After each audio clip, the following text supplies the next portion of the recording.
tumhehi kicang atapang akataro tatagato ti.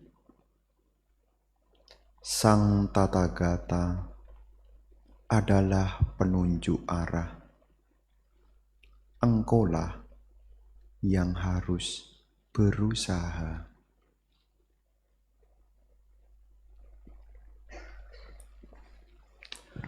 Pemimpin puja bakti, para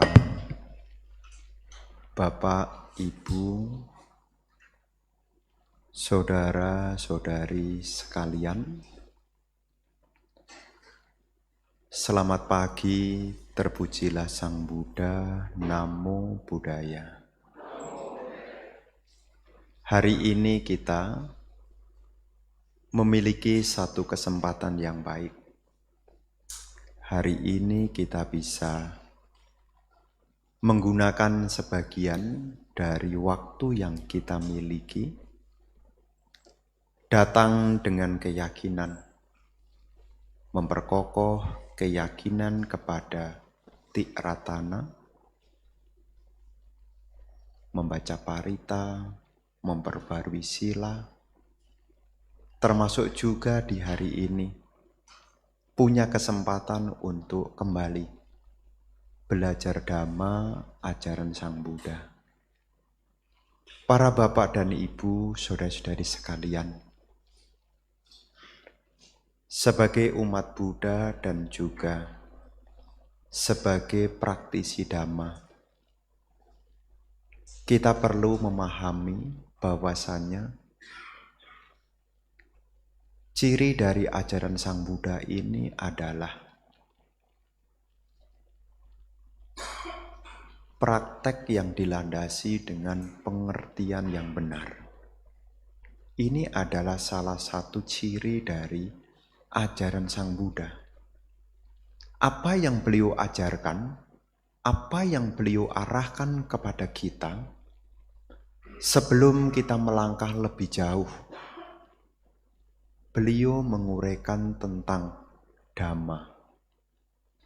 Kenapa kita perlu belajar Dhamma, mendengarkan Dhamma, diskusi Dhamma? Tidak lain agar kita memiliki pengertian yang benar. Karena ciri dari ajaran Sang Buddha ini adalah ada yakni samaditi. Jadi kita bukan hanya yang penting praktek, tetapi ada landasan yang menjadi pendorong mengapa kita perlu praktek Dhamma. Makanya ajaran Sang Buddha ini kalau tidak dimengerti, sebagian orang masih punya anggapan bahwasanya agama Buddha ini adalah tradisi. Mengerti kan ya? Kalau kita menjadi umat Buddha tetapi tidak memiliki pengertian Dhamma, maka tidak salah kalau ada orang yang menyebut kita umat Buddha tradisi. Kenapa disebut umat Buddha tradisi? Umat Buddha yang melakukan tata ritual tanpa disertai dengan pengertian yang benar. Maka kalau kita melakukan tata ritual yang tidak dilandasi dengan pengertian benar, maaf kata ya, kalau ada yang bilang dia masih Buddha tradisi. Biasanya kalau Buddhis tradisi ini pokoknya, tidak boleh ditawar, pokoknya. Nanti buahnya di altar berapa? 3. Ya, mungkin kasih apel, kasih pir, kasih jeruk. Kasihnya berapa? 3. Lebihnya berapa? 5. Kalau 4, enggak boleh. Ya, biasanya angkanya ganjil. 3, 5, 7. Ya, paling top 9. Kalau bokornya gede. Jadi sebagian dari kita, kalau kita melakukan tata ritual tanpa disertai dengan pengertian, maka kita sebetulnya masih disebut sebagai Buddhis tradisi. Hanya melakukan tata ritual yang sifatnya turun-temurun. Kalau bakar dupa, dupanya berapa? 3. Kalau 2, enggak boleh. Jadi tidak ada pengertian. Makanya sebagai Buddhis yang ingin mendalami praktek dhamma lebih lanjut, disitulah kita mesti mau belajar. Karena ciri dari ajaran Sang Buddha itu adalah praktek yang disertai dengan pandangan benar. Maka apa yang beliau ajarkan kepada kita adalah kebenaran. Kenapa disebut benar? Kenapa disebut saca? Karena apa yang Sang Buddha ajarkan itu adalah sesuatu yang ada di sini. Namanya benar itu ya ada di sini. Bisa dilihat, bisa dirasakan, bisa dipikirkan. Lihatnya di mana? Di sini. Dirasakan di mana? Di sini. Maka sebuah kebenaran itu ada di sini, benar. Makanya ajaran Sang Buddha itu yang paling inti, yang paling pokok disebut sebagai Cattari Arya Saccani. Cattari ada 4. Arya, mulia. Saca, kebenaran. Jadi apa yang Sang Buddha ajarkan itu adalah sesuatu yang benar ada di sini. Apa yang benar ada di sini? Yang bukan katanya, bukan karena dogma, bukan karena keyakinan, tetapi ada di sini. Apa kira-kira? Apa yang ada di sini yang bisa Anda rasakan, bisa Anda alami, dan bisa Anda pikirkan? Apa yang ada di sini? Duduk kelamaan. Apa yang Anda pikirkan, apa yang Anda rasakan, dan apa yang Anda alami? Romo Chandra sudah kasih kata key yang pertama. Duduk di sini. Apa yang Anda rasakan, apa yang Anda pikirkan, dan apa yang Anda alami ketika duduk di sini? Kesemutan. Kesemutan adalah manifestasi dari duka fisik. Sudah duka fisik kelamaan, ceramahnya panjang lagi. Duka apa berikutnya? Setelah duka fisik, duka apa?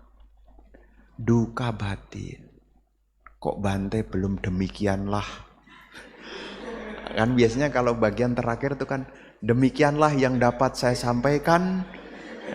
Dan yang paling akhir adalah sabe sata bawantu sukitata. Kenapa kata itu diingat-ingat, ditunggu-tunggu? Kenapa? Karena sebetulnya Anda melihat di sini, merasakan di sini, dan bisa berpikir yang di sini tidak lain adalah duka. Maka apa yang Sang Buddha ajarkan tidak lain adalah jalan untuk membebaskan diri dari penderitaan. Derita itu ada di sini. Bisa dirasakan belum? Tunggu. Tunggu. Ya 30 menit. Kalau belum muncul tunggu. Apalagi kalau kita sudah laule. Duduk sebentar udah. Kok Bante tidak bisa membaca ya pikiran saya ya. Kenapa itu bisa muncul? Inilah kebenaran. Maka apa yang Sang Buddha ajarkan itu adalah jalan untuk membebaskan diri dari penderitaan. Karena penderitaan itu ada di sini. Siapa di antara kita yang tidak menderita? Oh, kita sebut kayaknya dia tidak menderita. Kayaknya. Tetapi kalau kita sudah datangi dan wawancara, nanti akan ada pengakuan. Ya, Bante, saya dagang silaris laku, tapi tagihannya macet. Ada enggak Bante kira-kira parita yang kalau dipakai untuk nagih itu langsung keluar? Soalnya saya juga pinjem dari tempat lain. Kan begitu kan? Jadi apa yang ada di sini adalah gambaran tentang inilah ketidaknyamanan. Karena beliau sudah sampai di jalan yang disebut dengan mencapai nibbana, bebas dari penderitaan, beliau punya meta, punya karuna. Maka beliau mengajarkan dhamma kepada kita, tidak lain supaya kita juga mengarah kepada akhir dari penderitaan. Maka kualitas dari Sang Buddha yang kita baca di dalam Buddha Nusati, dari 9 kualitas yang ada di dalam Buddha Nusati, kita membaca tentang ada salah satu kualitas yang disebut dengan sugato. Iti piso bhagawa arahang sama Sang Buddha wijacarana sampano sugato lokawidu anuttaro purisada masarati sata dewa manusanang budo bagawa. Nah, dari 9 kualitas ini, salah satunya kualitas itu adalah sugato. Su itu artinya bagus. Bagus. Ya. Gato artinya pergi. Sugato kalau diterjemahkan harafiah, pergi ke tempat yang bagus. Maksudnya apa pergi ke tempat yang bagus? Yakni sugato itu adalah membimbing menuju nibbana. Tidak ada tujuan yang lebih bagus selain nibbana. Kenapa Bante? Selain nibbana, semua tujuan itu sangkara. Artinya apa? Berkondisi. Tempat bagus yang menjadi tujuan selain nibbana itu semua berkondisi. Masih dalam tanda kutip kalau. Namanya berkondisi itu kalau. Kalau nibbana sudah tidak pakai kalau. Kalau ditanya ibu bapak, tempat yang bagus di mana? Tempat yang bagus di Serpong. Tempat yang bagus di mana? Aeon. Ini tempat yang bagus, tetapi itu bersyarat kalau Anda masuk, kalau ndak punya uang, orang pesen Starbucks, Anda cuma diem. Ya. Meskipun itu tujuan yang bagus, adem. Ini adalah perumpamaan. Semua masih berkondisi. Tetapi nibbana itu adalah asangkata. Asangkata itu artinya tak berkondisi. Sesuatu yang masih berkondisi, disitulah akan ada duka. Duka itu bisa terjadi karena dari sangkara. Ya, sangkara itu karena bentukan dari berbagai faktor pembentuk. Yang namanya berbagai faktor pembentuk ini berkondisi. Makanya perumah tangga itu juga berkondisi. Ya kadang-kadang bahagia kalau berkondisi. Ya, siapa bilang hidup perumah tangga tidak bahagia? Bahagia kok. Tapi kalau tanggal muda, bahagia. Mana Cik? Ke wihara Bante. Mau kemana? Ya refreshing lah Bante. Karena masih tanggal muda. Tanggal 2 masih oke. Dekat-dekat 20. Bante kapan Bante ada ODM? Kapan ada ODM, kapan ada meditasi. Kayaknya saya perlu latihan pikiran dah Bante ini. Kenapa perlu latihan pikiran? Kayaknya saya di hari-hari begini saya butuh melatih pikiran saya supaya terkendali Bante. Artinya apa Ibu Bapak? Kita ini masih berkondisi. Dan Sang Buddha menunjukkan tujuan yang bagus sekali. Yakni Nibbana. Nah kita praktek Dhamma ini sebetulnya mengarahnya itu menuju Nibbana. Kita datang ke wihara, mendengarkan Dhamma, praktek-praktek Dhamma yang lainnya, itu sebetulnya juga kalau kita sertai dengan pengertian yang benar, ini semua juga akan mengarah menuju Nibbana. Karena ajaran Sang Buddha ini adalah kebenaran, bukan katanya. Makanya ajaran Sang Buddha itu tidak berbicara tentang suka. Kenapa tidak berbicara tentang suka? Karena suka itu identik dengan kesenangan. Tetapi Sang Buddha lebih menekankan tentang duka. Kenapa? Duka itu real, duka itu ada, dan akhir dari duka itulah kebahagiaan yang tertinggi. Nibbanang paramang sukang. Tapi kalau kita yang penting bahagia, saya pikir hari ini tidak ke wihara loh. Cik, kok tidak ke wihara? Bahagia kok Bante hari ini saya. Saya sudah bahagia kok. Nah, tapi ketika kita satu momen kita diingatkan, pingin bahagia atau ingin bebas dari penderitaan. Oh ya, saya pingin bahagia Bante. Tapi ingat ya, yang namanya kebahagiaan itu berkondisi. Bahagia apapun kondisi. Anda punya nilai bagus kalau sekolah, itu pun juga hasil kondisi. Lulus sekolah itu juga hasil kondisi. Nanti bekerja dapat gaji itu pun juga hasil kondisi.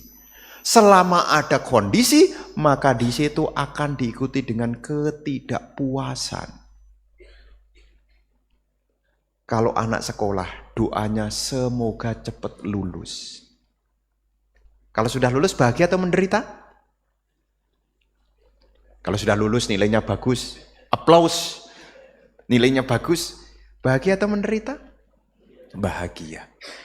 Kalau sudah lulus nilainya bagus, bahagia. Tapi kalau ngelamar kerja belum dapat panggilan, bahagia atau menderita? Nilainya bagus, ngelamar kerja belum dapat panggilan, bahagia atau menderita? Sudah diterima kerja, bahagia atau menderita? Terima kasih, doa saya terkabul, saya ngelamar langsung diterima. Sudah kerja 5 tahun, gaji ndak naik. Bahagia atau menderita? Kayaknya saya kerja ini gotong royong dah Bante. Ya. Jadi apa yang berkondisi ini, meskipun awalnya membahagiakan, ini pun juga tidak memberi kepuasan.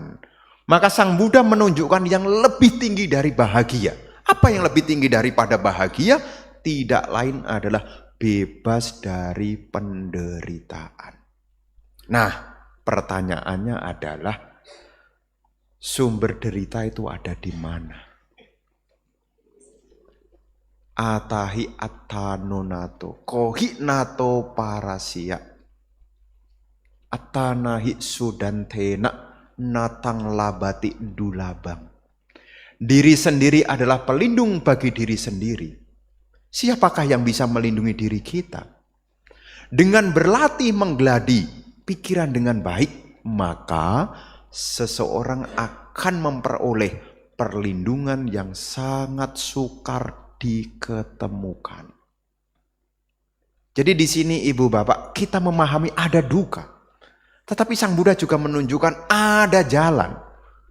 Bukan hanya ada duka saja, tetapi ada jalan untuk mengakhiri penderitaan. Maka kalau ada orang mengatakan ajaran Buddha ini pesimis, dia baca baru separuh. Ada duka. Dikit-dikit duka, dikit-dikit duka. Sehingga mengatakan apa? Buddhism pesimis. Cobalah baca lebih lengkap lagi. Ada duka dan ada akhir serta jalan menuju lenyapnya penderitaan. Anda dikasih tahu ada penyakit, tapi ada kabar baiknya, Anda bisa sembuh. Dan kesembuhan ini bukan katanya, ada obatnya. Jadi ibu bapak, ketika kita belajar Dhamma, ketika ada keraguan, disitulah kita mesti bertanya. Supaya apa? Pengertian kita jadi lengkap. Bukan kemudian cuma sepenggal, kemudian disimpulkan. Kemudian buat ajaran sendiri. Mengatakan, tujuan Buddha ini ya untuk mencapai bahagia. Kalau sudah bahagia, tidak latihan masalahnya. Makanya perjalanan kita belum berhenti kalau belum sampai nibbana. Berhentilah kalau sudah mencapai nibbana. Ya, ada sebagian umat Buddha yang dulu aktif. Umat Siripada. Kok Bante tahu? Sudah Hante wawancarai. Kan biasanya kan kita nih di Tangerang nih, orangnya kan ini aja. Ya, sudah kenal lah. Kok lama enggak kelihatan? Oh iya Bante. Sekarang saya latihan di rumah. Loh, kan bagus kalau hari Minggu datang ke wihara dengerin ceramah. Kayaknya saya enggak sering-sering dah Bante. Nanti kalau saya terlalu sering nanti saya melekat. Nanti kalau saya sering-sering datang, nanti saya melekat. Dia mengertinya kalau sering-sering sama dengan melekat. Padahal ketika kita datang ke wihara sering-sering, ini adalah usaha benar. Pisau itu perlu diasah. Kalau pisau itu diasah hanya sekali dan habis itu didiamkan, kira-kira pisau itu tajam atau tumpul? Kira-kira ibu-ibu di rumah punya pisau. Kemudian dipakai motong-motong, kemudian sudah rajin dipakai, kemudian dikasih tahu, kok enggak diasah Cik? Dulu sudah pernah Bante. Kira-kira kalau hanya pernah dipakai, diasah di masa lalu, tidak diasah lagi, kira-kira tumpul enggak? Tumpul. Sama juga kita punya pengertian.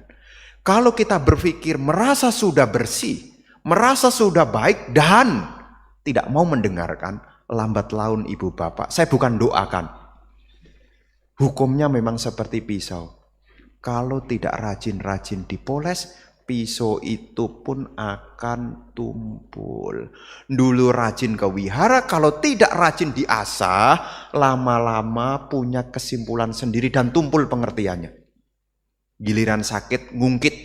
Dulu saya sudah berbuat baik. Kapan? Terus apa-apa ngungkit ya. Dan ibu bapak sekalian, kita perlu mengasah terus. Karena ciri Dhamma itu harus diulang-ulang. Ya, diulang-ulang. Makanya kalau sudah rajin ke wihara, datang lagi. Minimal apa? Datang kita bisa mendengar. Dan sekaligus ketika kita datang ganti suasana lah. Kalau ada unek-unek datang lebih dulu.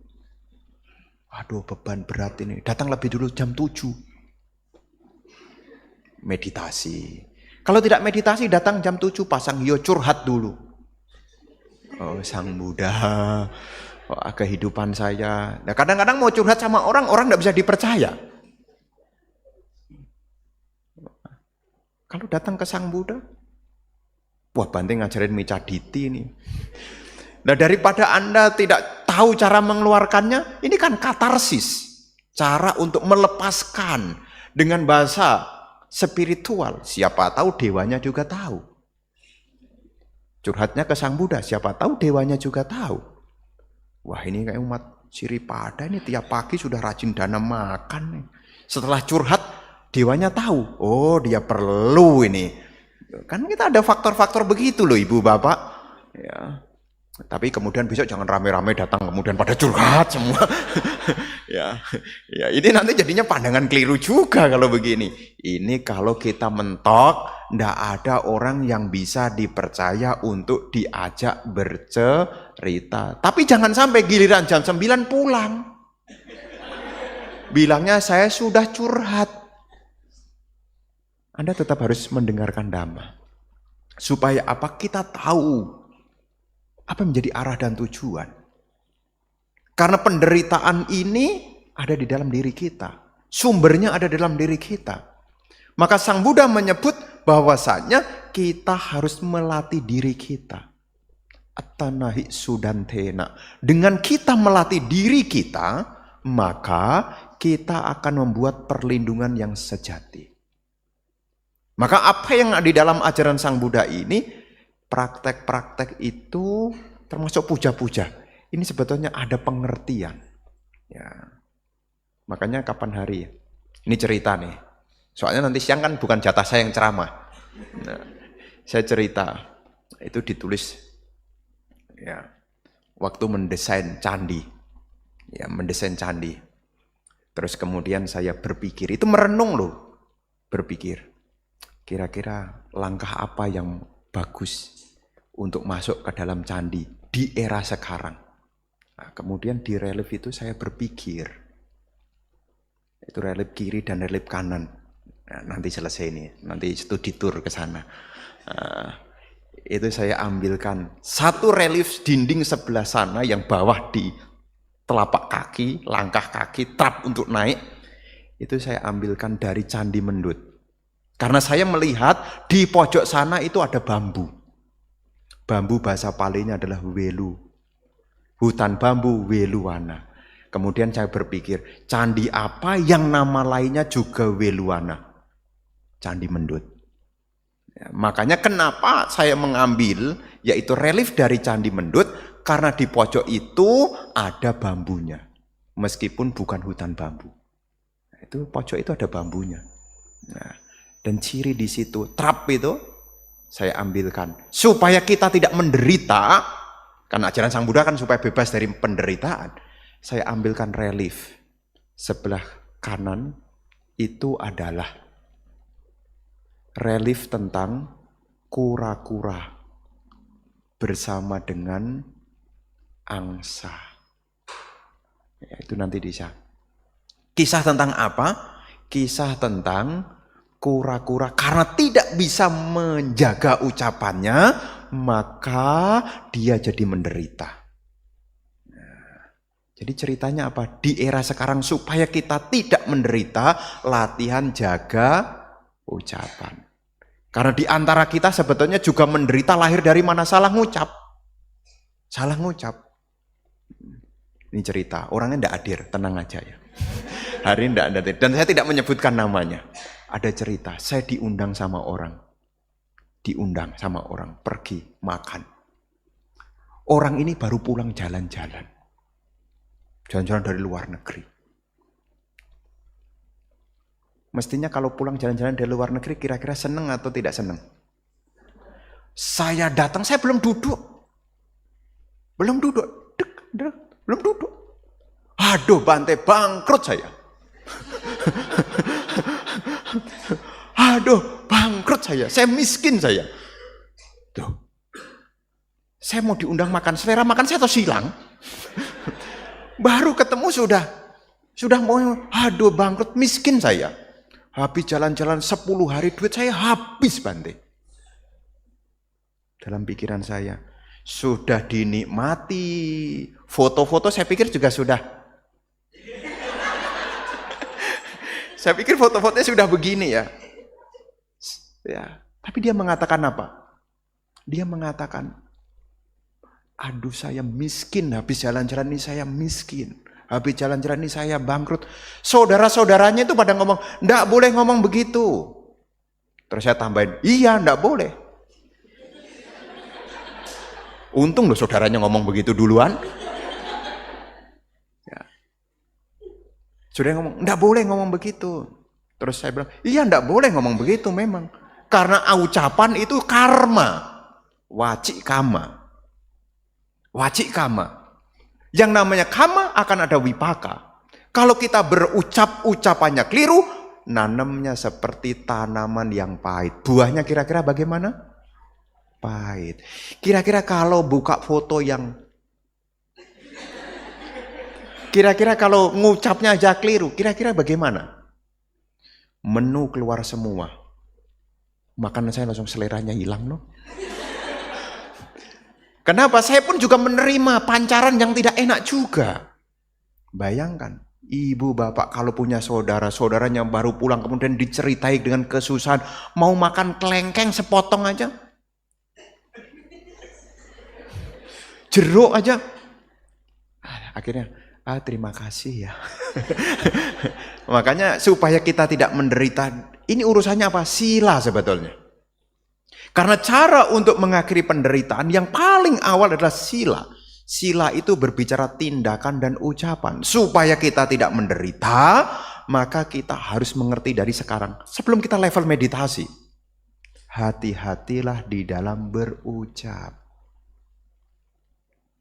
Karena menderita itu lahir dari kita sendiri yang membuatnya. Dan munculnya dari mana? Tanpa disadari dari ucapan. Ya. Makanya kalau saya ditanya orang, meskipun belum berhasil, ya bahasa lain yang sering kita pakai, doakan ya. Ya. Itu adalah bahasa yang kok masih belum dapat, ya masih proses, doakan ya. Udah, kita masih punya keinginan yang baik. Meskipun belum berhasil, kita tidak membuat negasi, perlawanan. Ya. Nanti ada orang tuh didoakan malah begini.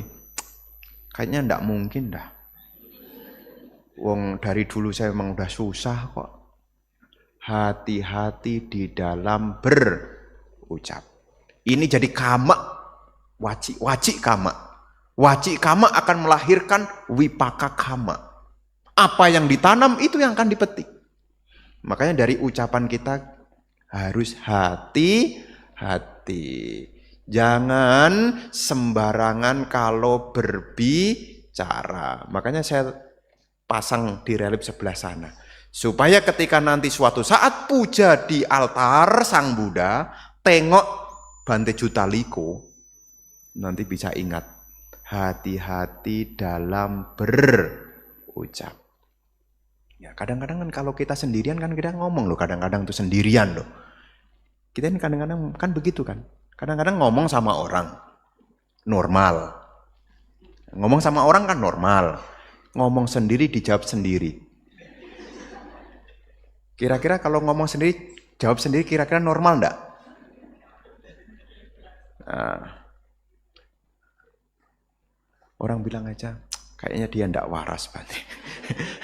Jadi ibu bapak saudara-saudara, apa yang Sang Buddha ajarkan? Yang paling pertama adalah sila. Sila ini adalah jalan untuk mengakhiri penderitaan. Tapi sila bukan pos berhentinya.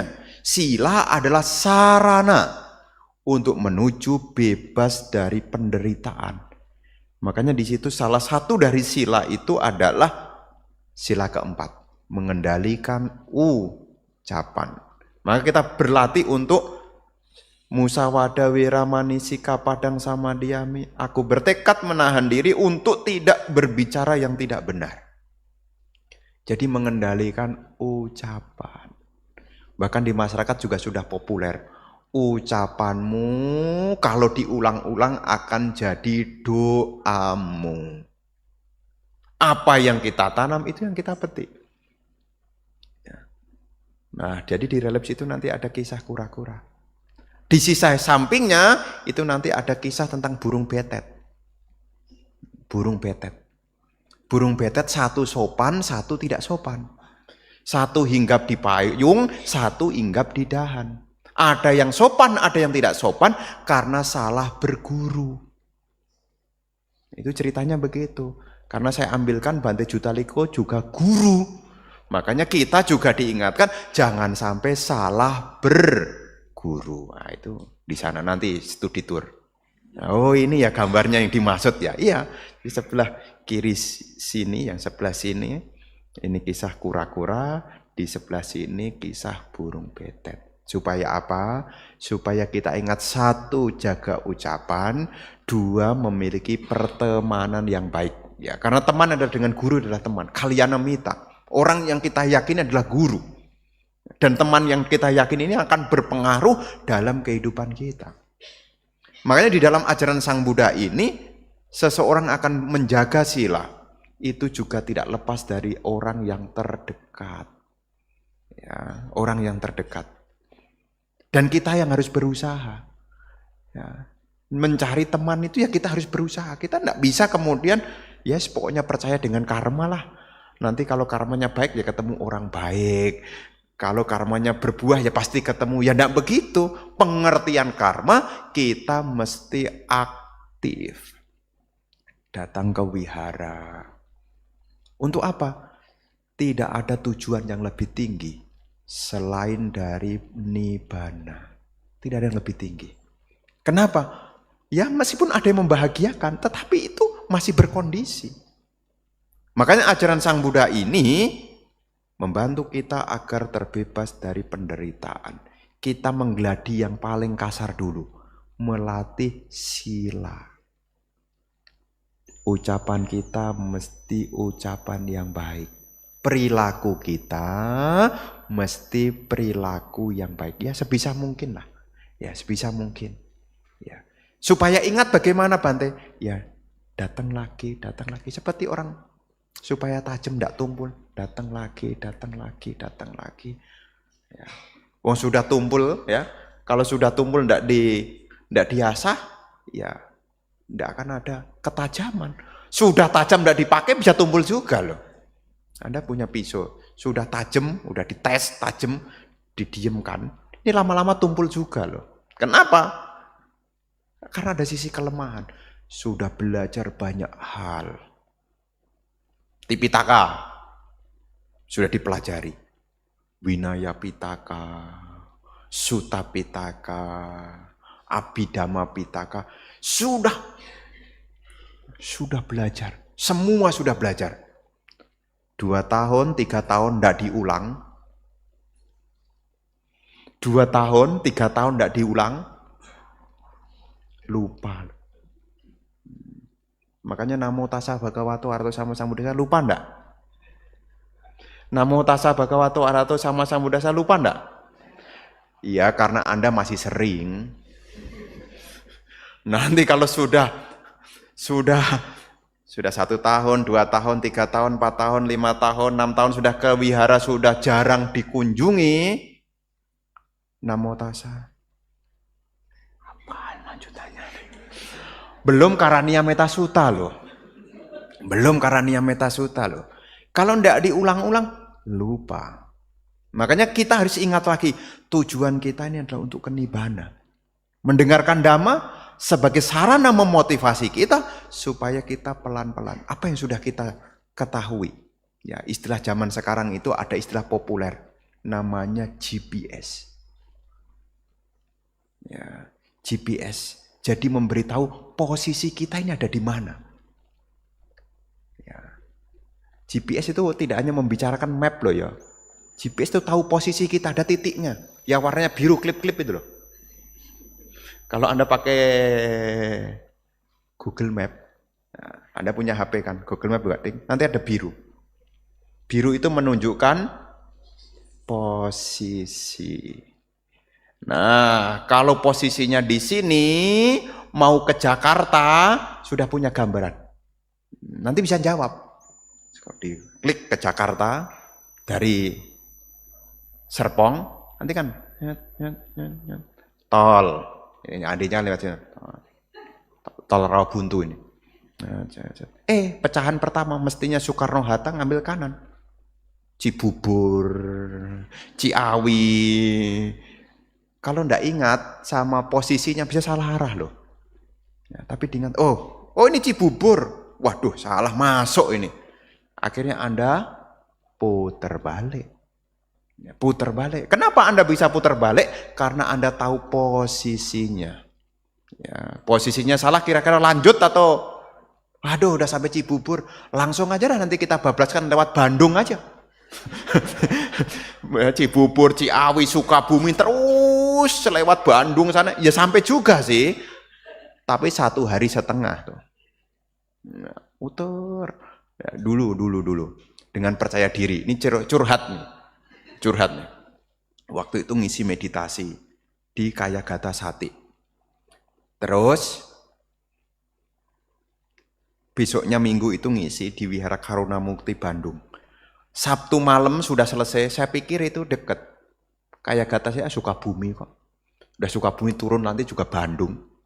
Tetap pinggir. Kok makin jauh jalannya makin rusak, makin jauh makin rusak. Padahal itu Google itu sudah mengasih tahu suruh lewat Bekasi. Balik lagi ke Cawang, masuk ke Bekasi, turun dulu. Karena sudah tahu salah, ngikutin terus menderita loh. Saya sama supir, kok belum sampai ya? Kok belum sampai ya?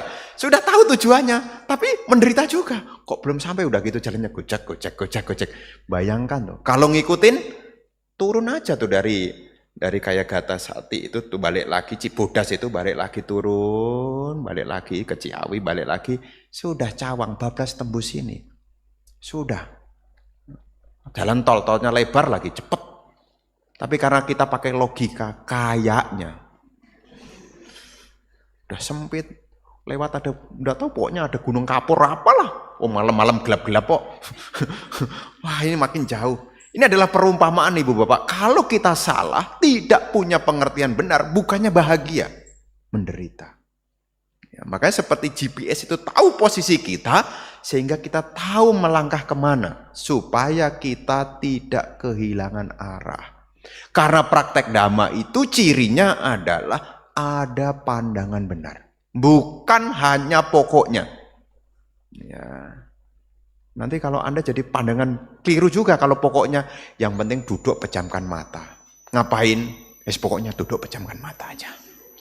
Ini namanya meditasi. Sampai kapanpun ya tidak akan ada perkembangan. Ngapain cik? No, meditasi. Apa objeknya? Kosongkan pikiran. Sampai kapanpun pikiran tidak akan kosong. Wong batin ini perlu dikembangkan, bukan dikosongkan kok. Sebagian orang kan karena tidak mengasah tadi, meditasi sulit, soalnya ngosongkan pikiran. Di suta mana? Meditasi adalah pengembangan batin, artinya memasukkan nilai luhur ke dalam batin. Bukan ngosongkan, ya. Bukan ngosongkan. Makanya di sini apa yang ingin Bante sampaikan adalah yang pertama, kita jangan sampai lupa tujuan kita, dan ketika kita berjalan, kita mesti menyertakan pengertian benar supaya apa? Supaya kita tahu arah dan tujuan. Dimulai dari mana? Yang paling dasar adalah punya sila. Ucapan kita. Ya, ucapan kita. Kalau saya tidak terbiasa berucap baik, bagaimana Bante? Karena biasanya orang itu ada dikasih tahu itu pokoknya kira-kira lebih gampang berucap buruk atau berucap baik? Lebih senang mendengar kabar baik atau kabar buruk? Senang membicarakan keburukan orang atau kebaikan orang?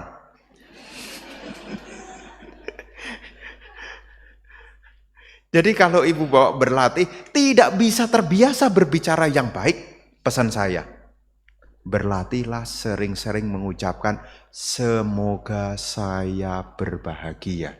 Semoga semua makhluk berbahagia. Kalau ini Anda latih berulang-ulang, Anda akan punya empati. Anda bisa merasakan diri sendiri, Anda juga bisa merasakan orang lain. Kalau kita tidak mengucapkan, tidak sering-sering mengucapkan semoga saya bahagia, tahu enggak diri kita bahagia atau tidak? Tahu enggak diri kita bahagia atau tidak? Kalau kita tidak mengucapkan semoga makhluk berbahagia. Kalau jarang-jarang diucapkan, yang lebih sering terucapkan adalah kekurangan. Kurang ini, kurang itu. Pokoknya lihatnya apa, yang dikomentari apa? Kurang.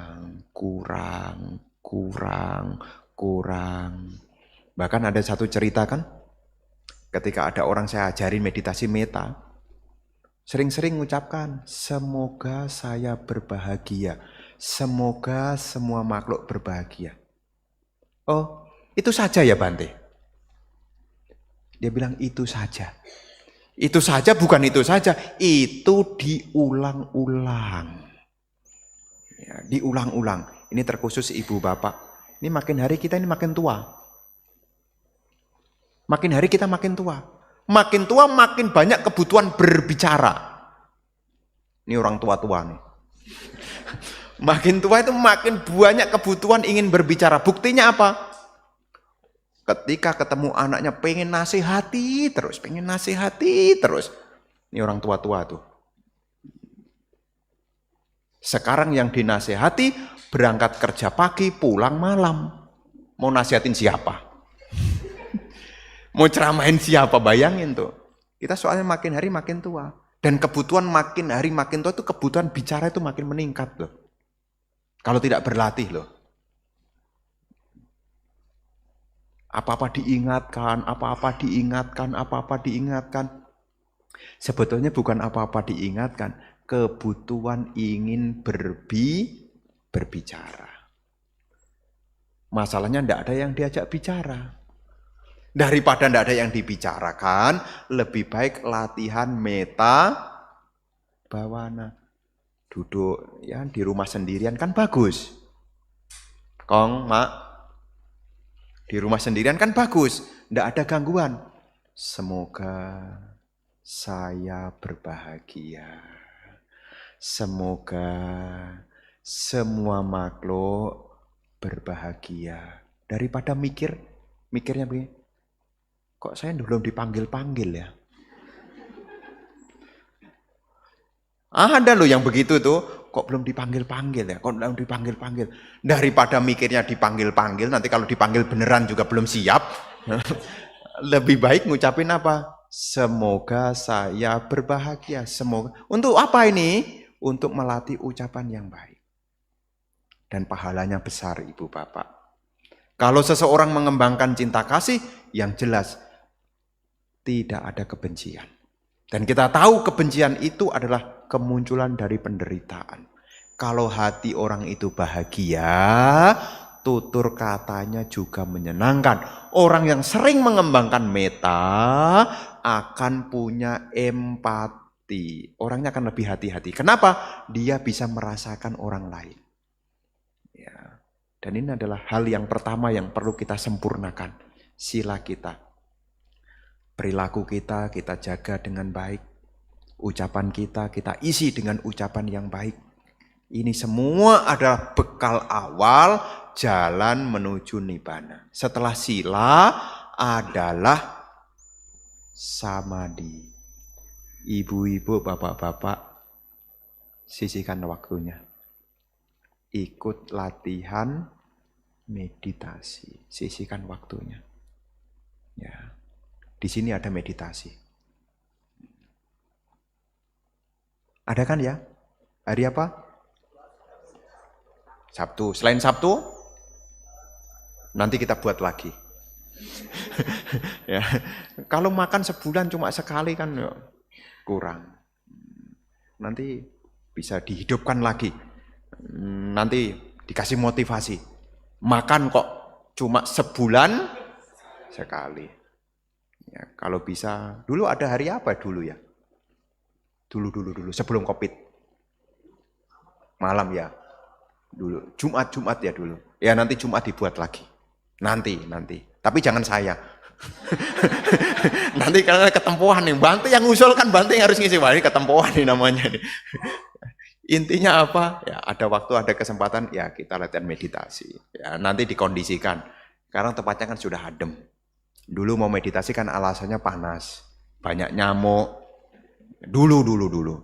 Ya, banyak nyamuk, panas, napas masuk, napas keluar, saingan dengan kipas angin yang di atas keluar. Sekarang kan enggak ada. Sekarang sudah bisa digunakan dengan maksimal. Nah, ini juga berkat bersama-sama.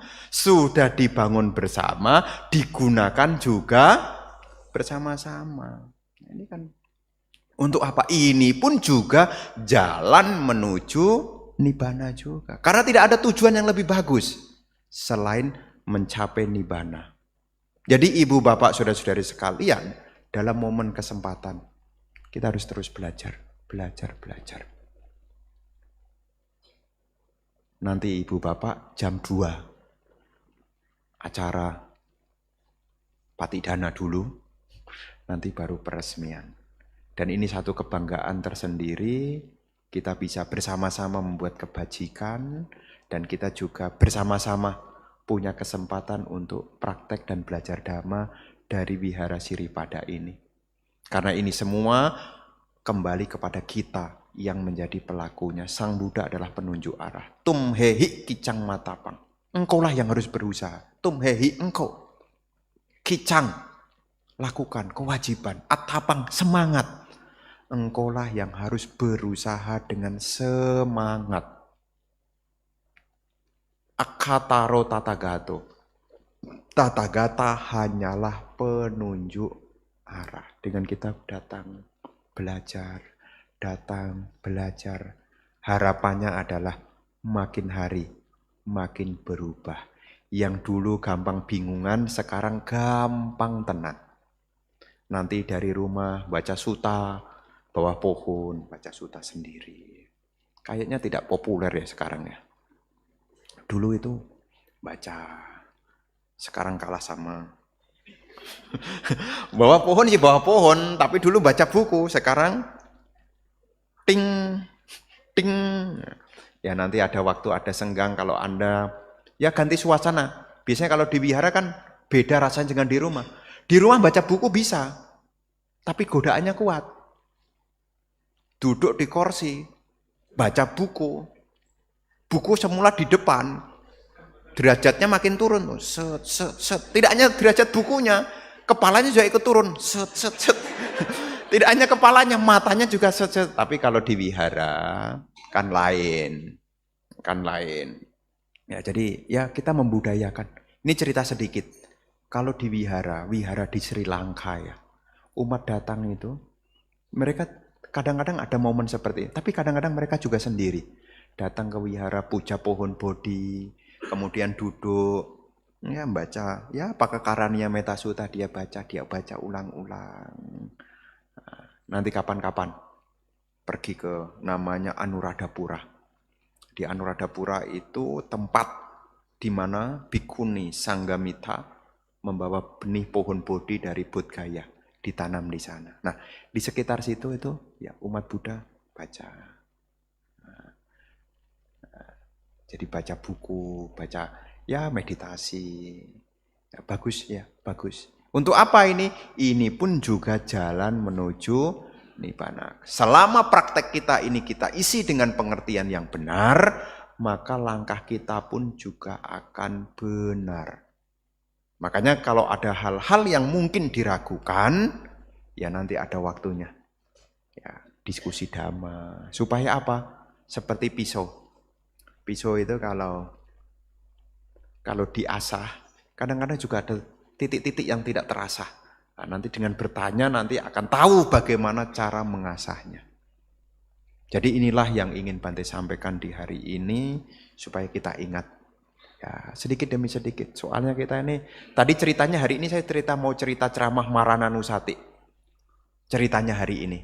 Tapi tak pikir-pikir, enggak jadi ya. Enggak jadi ya. Kenapa? Meskipun sudah lewat bulan Citgue ya. Ya saya pikir, tapi tak pikir-pikir, serem juga. Sampai enggak enak hati. Marananusati itu adalah ketergugahan tentang marana, kematian. Ya, tetapi saya pikir enggak jadi ya. Kenapa enggak jadi Bante? Sudah lewat bulannya. Ini kan sudah bulan 8, kemarin bulan 7. Citgue ini sekarang sudah, mestinya tadi cerita bulan ya. Ya. Jadi ibu bapak saudara-saudari sekalian, ya apa yang ingin Bante sampaikan nanti bisa direnungkan kembali tentang apa menjadi tujuan, dan kita tahu praktek dhamma ini hendaknya disertai dengan pengertian-pengertian benar. Bukan hanya sekedar melakukan, tetapi tahu tujuan dan juga paham caranya. Semoga kita senantiasa maju di dalam dhamma. Semoga kita makin rajin datang ke wihara untuk memperkokoh keyakinan kita sebagai upaya untuk membuat jasa kebajikan sekaligus juga upaya untuk menuju nibbana. Semoga kita semuanya maju di dalam dhamma.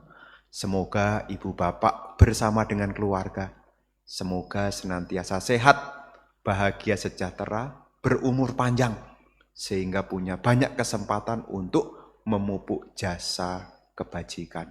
Semoga semua makhluk berbahagia. Sabe sata bawantu sugitata.